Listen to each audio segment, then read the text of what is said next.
구독자분들의 부의 사다리를 제공해 드리겠습니다. 안녕하세요. 부의 사다리입니다. 네, 오늘은 5월 11일 수요일 장 마감 후에 SK케미칼에 대한 영상 올리도록 하겠습니다. 네, 오늘은 제가 조금 데일리 시황보다는 좀 큰 그림, 좀 혹시나 SK케미칼, 그러니까 이건 완전 제 개인적인 사견입니다만 이런 생각도 할 수 있지 않나라는 좀 의견을 좀 먼저 말씀드리도록 하겠습니다. 사실은 SK케미칼이 제가 유튜브 채널을 개설하면서 거의 최초로 올렸던 영상입니다.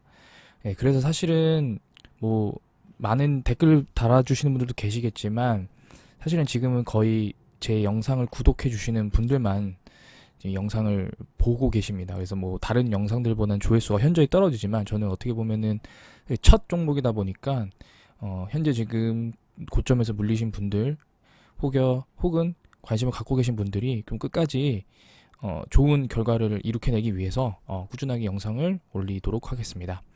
일단은 오늘은 자사주를 2만 주를 신청을 했더라고요. 그래서 아니 왜 SK 증권이 2만 주, 그러니까 만 주가 넘어갔는데도 왜 계속 매수를 하지라는 생각을 했는데, 그래서 제가 자기 주식 매매 좀 보니까 오늘 SK증권이 2만 주를 신청을 해서 14,500주 정도 매수를 좀 한 것 같습니다.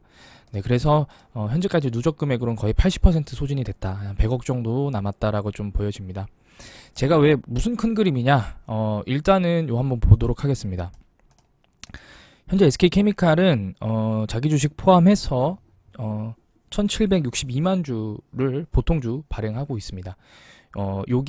요 부분은 이제 지금 자사주를 현재 30만 9,607주 정도 매수했다라고 예상을 하고, 오늘은 이제 정확한 숫자가 아니니까요. 기존의 12월 31일 기준으로 644만 주, 그리고 현재 누적된 물량을 더하면 현재 지분율이 최대 주주 특수관계인 포함해서 38.32%입니다. 그리고 연기금 같은 경우에는 12월 31일 기준으로 140만 주를 보유했지만 그 이후 누적으로 17만 2,965주 오늘까지 포함해서 매도를 했기 때문에 현재 지분율은 7.05%입니다. 그리고 12월 31일 기준 1% 미만의 소액주주는 현재 보유 물량이 50.31%입니다. 그래서 나머지는 이제 1%에서 5% 사이에 있는 기타 외국인이나 사모펀드 기관 투자자들이겠죠. 그들의 지분율은 약 4.32%입니다. 네, 물론 일단은 이 연기금에 매도한 물량들이 기타 외국인이나 기관으로 갈 수도 있고, 그러니까 소액주주가 줄어들 수도 있고, 아니면 반대로 기타 외국인 기관이 더 줄어들 수도 있는 요 두 분류의 이 지분율 비중은 일부 변동성이 있습니다. 그래서 이 물량 자체, 그러니까 962만, 그러니까 연기금과 최대주주가 보유한 물량이 45.37%인 거는 확실하나 이 소액주주와 기타 그 주주들의 비중은 조금 틀릴 수 있음을 먼저 말씀드리도록 하겠습니다. 작년에 그 중간 배당 도입하겠다 2022년부터 계획을 언급을 했거든요. 그래서 제가 볼 때는 일단 할 것 같습니다. 일단 지분 매입을 완료하고 중간 배당을 좀 하지 않을까라는 생각이 듭니다. 그래서 만약에 지금 트렌드로 보면 한 39만 주 정도 주수로는 그 정도로 조금 매입이 될 것 같아요. 그래서 일단은 현재 기준으로만 본다라, 여기서 주식수를 좀 더 늘려야겠죠. 잠시만요. 여기서 주식수를 늘리면 지분율이 38.78% 되고, 그러면은 약 한 70억 정도? 70억 정도 만약에 배당 한 1,000원을 정도로 한다, 배당을 한다. 다들 아시겠지만 중간 배당 하고 나서 연말에 배당을 줄이면 사실은 조삼모사예요. 만약에 SK케미칼이 이번 연도에 배당을 3,000원을 할 계획이 있었다. 그러면은 중간 배당 1,000원 하고 연말에 2,000원 배당하면 끝입니다. 그래서 사실은 중간 배당을 한다고 해서 연말까지 배당률이 더 올라간다라고 섣불리 판단해서는 안 됩니다. 그래서 그냥 대략적으로 1,000원 정도로 그냥 감안을 했고요. 물론 이게 2,000원이 되면은 금액이 더 커지겠지만 일단은 2,000원까지 되면은 조금 쉽지는 않죠. 그러면은 거의 350억 규모니까. 그래서 일단은 그렇게 보면 한 70억 정도 정도는 배당이 나온다, 중간 배당이 나온다. 자, 이게 왜 큰 그림이냐고 생각을 하냐면요, 요 부분이 있습니다. 일단은 한 500억 정도 자사주 매입하고 소각한 데 500억을 사용을 하는데요. 그 중에 한 70억 정도는 회수합니다. 그럼 결국에 한 430억 정도 사용이 되는 겁니다. 보통 자사주 매입이나 매입 후에 자사주 매입을 하는 경우는 많아요. 왜냐면은 나중에 팔면 되니까. 근데 자사주 매입을 하고 소각하는 거는 미국의 애플 같은 주주 친화적인 기업에서만 보이는 행태입니다. 그렇기 때문에 SK 케미칼이랑 좀 다르죠. 근데 현재 SK 디스커버리, 그러니까 SK 케미칼의 지주회사인 SK 디스커버리 일가는 현재 지금 벌이는 행태가 절대로 주주 친화적 행위를 할 기업이 아닙니다. 그럼에도 불구하고 사실은 현재 ESG 경영, MSCI에서도 ESG 경영 관련된 내용들을 계속 확인을 하고 있고, 그 다음에 탄소 중립, 세대가 현재는 석탄 이쪽에서 탄소 중립에서 이제 친환경 쪽으로 가다 보니까 회사가 계속 사업을 계속 영위하기 위해서는 어느 정도의 이런 주주 친화적 모습을 좀 보여줘야 된다는 부분들이 있습니다. 현재 SK 디스커버리가 지배하는 회사는 SK 가스, 플라즈마, D&D, 케미칼입니다. 현재 SK 가스와 플라즈마는 80% 이상의 지분을 확보하고 있고요. D&D와 케미칼은 30%입니다. 다만 D&D는 부동산이나 이쪽 회사이기 때문에 시장에서 큰 관심을 보이지 않는 그런 기업입니다. 현재 최창원 부회장, SK 디스커버리의 최대 주주인 최창원 부회장 경영 체제 내에서는 시가총액이 가장 높은 기업이 케미칼의 자회사인 SK 바이오사이언스입니다. 그러면은 상식적으로 디스커버리는 물론 가스나 D&D, 플라즈마도 중요하지만 이 바이오사이언스를 조금 적은 돈으로 좀 지배를 강화하는 게 아무래도 조금 고효율이라고 좀 판단이 되겠죠. 그렇게 하려면은 SK 케미칼의 지배력을 강화를 해야 되는데요. 현재 지금 플라즈마도 상장을 좀 준비 중입니다. 현재 지금 상황에서는 상장이 될까라는 좀 의심은 들지만 어쨌든 작년까지만 해도 준비를 중이었고, 그리고 디스커버리가 만약에 케미칼의 지분을 매입한다 라는 공지가 나오면 사실은 외부에서 조금 관심을 가질 수가 있겠죠. 왜냐면은 최대 주주가 지분을 더 늘린다라는 거는 뭐가 있겠구나라는 좀 생각을 할 수밖에 없잖아요.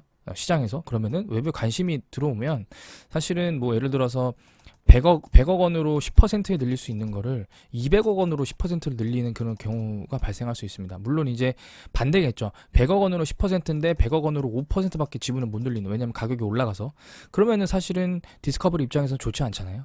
그래서 그럴 바엔 차라리 자사주 매입 후 소각이라는 카드로 주주 친화적인 행태를 보이는 모습과 함께 경영권을 강화하는 1타 2피를 노리는 겁니다. 왜냐면은 소각 후 지분율이 더 강해져요. 그래서 지금 보게 되시면은 소각 전 지분율은 36.6%였습니다.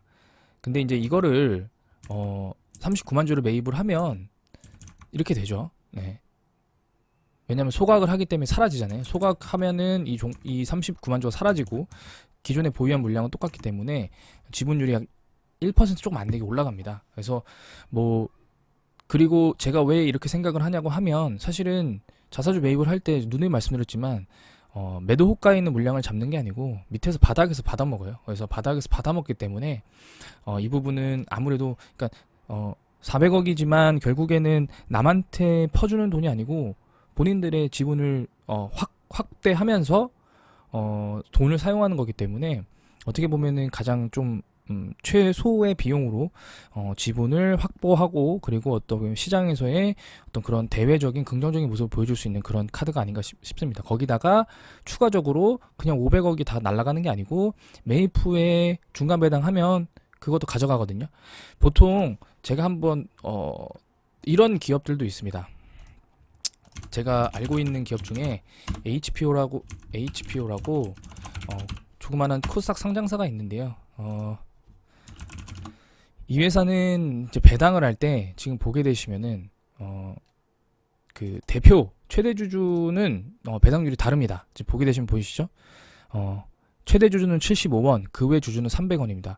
이런 식으로 만약에 배당을 했다라고 하면은 제 생각이 좀 틀릴 수도 있겠지만 사실은 SK 케미칼은 그냥 동률적으로 배당을 하고 있거든요. 그래서 최대 주주의 그러니까 SK 디스커버리의 지분을 그 지분율을 올리면서 돈도 덜 쓰고, 그 다음에 대외적으로도 좀 좋은 모습을 보이는 행위가 바로 이런 그림이 아닌가라는 좀 어떤 소설 한번 좀 써봤습니다. 그래서 사실은 오늘 좀 상승을 했는데 SK 케미칼 이렇게 그냥 갑자기 반짝 상승하는 경우가 종종 있습니다. 한번 보여드리면 요런 날이죠. 1월 28일에도 계속 하락하다가 그냥 반짝 올라요. 12만 7천원까지. 왜 오르는지 모를 정도로 올랐습니다. 윗꼬리도 거의 안 달았고요. 그리고 나서 좀 반등하다가 결국에 다시 내려와요. 그러니까 이게 지속성이 좀 필요로 한데 사실은 오늘 같은 경우에는 뭐 한 가지 정도 좀 저는 예상이 됩니다. 일단 오늘 왜 올랐냐? 제가 좀 알고 있는 종목 중에 하나가 삼육물산이라고 있습니다. 사실은 뭐 친환경이라고는 하나 사실 이게 대북주로 과거에 편입이 돼 있었고, 이 회사는 우유팩을 좀 생산하는 그런 회사입니다. 지금 보게 되시면은 생분해 플라스틱 산업 육성을 약속하면서 윤석열 정부가 국정과제 가운데 하나로 산업 육성을 약속을 했다고 합니다. 그래서 삼육물산의 자회사인 SR 테크노팩이 유가공 전문기업 푸르밀과 손잡고 플라스틱 폐기물을 줄일 수 있는 신기술을 상용한 바 있다. 물론 시가총액이 1,500억 미만이기 때문에 반짝 올랐습니다. 그래서 이런 내용들, 요거 내용이 결국에 SK케미칼이 어제 제가 영상 보여드렸잖아요. 대장주이기 때문에 외국인 투자자들이 조금 관심을 보인 게 아닌가라는 좀 생각이 듭니다. 뭐 프로그램 매매 보게 되면 사실은 오늘 계속 하락을 하다가 쭉 보시면은 사실은 계속 프로그램이 매수를 들어왔습니다. 지금 이제 33억까지 들어왔는데 사실 이런 경우 거의 오랜만입니다. 장 초반에는 좀 매도를 했고, 그리고 지금 보게 되시면은 오늘 이제 공매도는 7% 나왔지만 결국 실패를 했고요. 그래서 오늘 가격이 뭐 고가로 12만 2천 원으로 좀 반등을 했고, 어제 그러니까 전일 종가였던 12만 2,500원보다 한 틱 아래에서 지금 현재 마무리는 했지만, 어쨌든 볼린저 밴드 하단 밑에서 다시 하단을 다시 반등하는 그런 모습을 보였다라고 좀 판단이 됩니다. 오늘도 연기금이 매도를 했고 사모펀드도 매도를 했고, 오늘도 금융투자는 매도를 했습니다. 14,000주 정도 샀기 때문에 오늘 매수한 주체는 외국인이 거의 주다라고 좀 보여지고요. 그래서 뭐 거래량이 늘지도 않았고, 다만 기관과 개인의 물량을 외국인이 받았다. 이 정도로 좀 마무리를 짓는 게 맞아 보이지 않나라는 좀 생각이 듭니다. 그래서 사실은 오늘 같은 날은 좀 반등을 해주긴 했지만, 저는 오늘 같은 반등이 결국에 너무 큰 기대를 하시면 안 된다 라는 좀 생각이 들어집니다. 왜냐면은 이제 이틀 연속의 어떤 그런 반등도 필요하고요.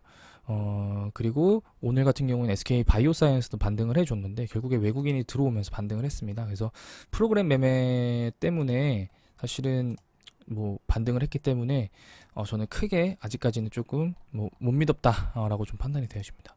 3월 30일에 41억 이후에 사실은 거의 처음인데요. 30억대가. 일단 결국에 지금 현재 SK케미칼은 거래량이 똑같다고 하더라도 외국인이나 기관 투자자들의 프로그램 매매로 들어온다라고 하면 충분히 반등하는, 현재 그렇게 수급이 좀 안 좋은 상황입니다. 그래서 오늘 같은 경우에는 JP모건이 2만 주나 매수를 했고요. 사실 근데 JP모건도 그때 말씀드렸지만 중구난방이에요. 네. JP모건도 중구난방이고, 시티그룹은 좀 빠진 걸로 보입니다. 시티그룹 같은 경우에 지속적으로 매도를 했는데 시티그룹이 오늘은 아예 거래가 나갔습니다. 그래서 사실은 제가 그때 시티그룹이 2000년도 초반 때까지 감안하면 아직 뭐 멀었다라고 말씀드렸는데, 사실 그때의 종목까지는 이제 연장할 수 없다, 이런 내용 한번 말씀드렸거든요. 지금 보게 되시면은 아마 이게 1년 단위 정도까지밖에 조회가 안 돼요. 그래서 21년도 1월 1일부터는 이미 순매도입니다. 그래서 예를 들면 코로나가 3월이니까요. 20년 1월 1일부터 21년 12월 31일까지의 매수를 보면 6만 주 순매수 중입니다. 6만 주. 그리고 21년 1월 1일부터 6만 주 순매수에서 22년 현재까지 보면 12,000주 순매도예요. 그러면은 한 48,000주 정도 남았잖아요. 근데 이제 그 주들이 전부 다 시티그룹의 어떤 특정 주체가 매도하는 거다라고 좀 판단할 수는 없기 때문에, 사실은 현재 트렌드를 보면 오늘 같은 날 대량 매도가 나왔어야 되거든요. 근데 사실은 오늘 시티그룹이 나오지 않았고, 그 다음에 반대로 오늘은 모건스탠리와 UBS가 계속 나왔다. 그래서 사실은 이 외국계 증권사들이 어떤 행태를 보이는지는 모르겠지만, 어쨌든 현재 상황에서는 외국인과 그 다음에 프로그램 매매로 주가가 급등락하는 그런 모습을 좀 보이고 있는 상태입니다. 그래서 제가 볼 때는 한 2주 정도 남은 것 같은데요. 오늘 갑자기 2만 주로 늘려서 뭐 더 빨리 진행될 수는 있을 수도 있겠지만, 어쨌든 자사주 매입하고 소각하기 전에 어떤 이벤트가 좀 있지 않을까 라는 좀 생각이 듭니다. 만약에 없으면 참 다행이죠. 소각하고 나서 만약에 중간 배당을 실시한다라고 하면 회사가 덜 받는 건데, 만약에 소각을 하기 전에 중간 배당을 실시하면은 좀 약간 양아치 같은 그런 느낌이 좀 들지 않습니까? 그래서 뭐 이런 내용들이 조금 부각이 되나, 친환경에 관련된 사업들이 좀 부각이 되면서 주가가 좀 반등한 건가라고 좀 한번 조심스럽게 예측을 해보도록 하겠습니다. 일단 단발성 반등은 충분히 어느 종목이나 나올 수 있기 때문에 금주에 이제 남은 이틀간의 모습을 좀 보여주면서 만약에 금주 양봉으로 시가 대비 상승으로 마감을 한다라고 하면은 제가 볼 때 한 12만 8천 원까지는 올라가 줘야 되고요. 뭐 아주 좋게 본다면 13만 원까지 올라가 줘야 되는데, 거기까지 올라갈 수 있을지는 뭐 의문이기 때문에 한번 좀 지켜보도록 하겠습니다. 네, 오늘 영상은 여기서 마치도록 하겠습니다. 시청해 주셔서 감사합니다.